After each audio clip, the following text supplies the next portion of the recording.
Zecharia Sitchin, an Iranian author who took from everything found from the Sumerian Empire, from cuneiform language, and deduced that longevity was a gift of the gods, and people had to respect the gods and fulfill their rituals, their religions, duties to benefit from this gift of longevity.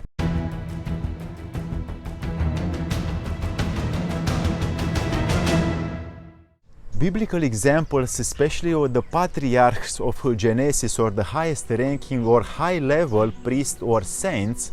were examples of how impressive life extension can be, especially the lives of people like Matusalem or Jared or Adam or Noah or Seth or Enoch, Cainan or Lamech, and many others. All are said, mythological point of view, to have lived between 700 and 1000 years old. After my probability is coming from my inner understanding as an effect of all the places I've looked in the past for longevity, the longest lived people in human history were not and are not publicly in any other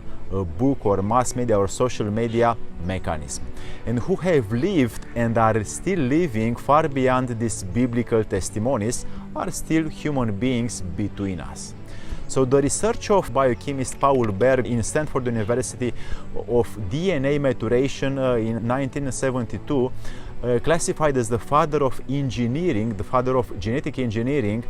It was retired from his official title and his official job after publishing his real studies of the perpetuation of the human DNA under natural condition to an impressive age as those presented before, like the patriarchs.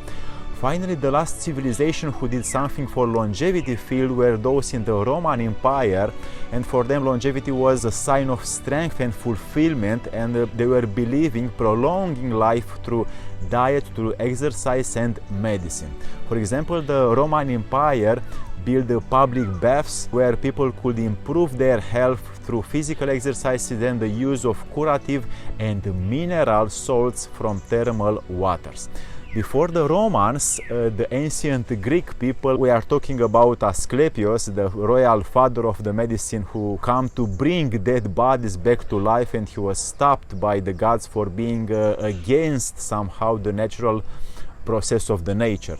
To Hippocrates we can talk, who developed theories and medicine, real medicine, about the links between diet, about habits, weather and lifestyle, how they think, have emotion and action. To the Greek mythology that includes stories about some gods who lived like for thousands of years and had supernatural powers by consuming, as we know, nectar and ambrosia. So this thing we can go to the classified subjugation of Egyptian by the South Africans and later by the Romans and the Greeks. The Ptolemaic Empire Greeks dissolved in a civilization, and that was gripped by the fervor of relationship between humans and gods. In the sacred text of Egyptian sarcophags of graves, we have seen texts that can lead into existence, into some existences of afterlife, and these Egyptians invested heavily in preparing by building tombs and temples, such the one in Luxor, and observing their life by the moment and later the funeral rituals. So for example, to ensure longevity and survival after death, the Egyptian empire, the Egyptian people, for pharaohs and kings, built sarcophagi and massive funerary monuments, as well as the astronomical observatories such as the pyramids and other temples, not only in Egypt but in other countries too, like Japan, China or Mexico.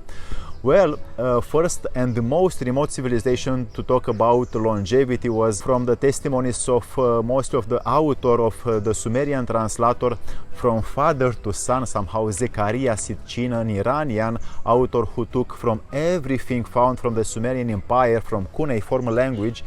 and deduced that longevity was a gift of the gods, and people had to respect the gods and fulfill their rituals, their religions, duties to benefit from this gift of longevity. For example, the Sumerian included in their myths stories about gods who lived for thousands of years and gave people, to some people of course, advices and information on how to prolong their lives through chemistry and physics. One of the most compelling compelling stories, mythological, but in my point of view, a huge real contribution to the life extension. Set as an example for my behalf is the eternal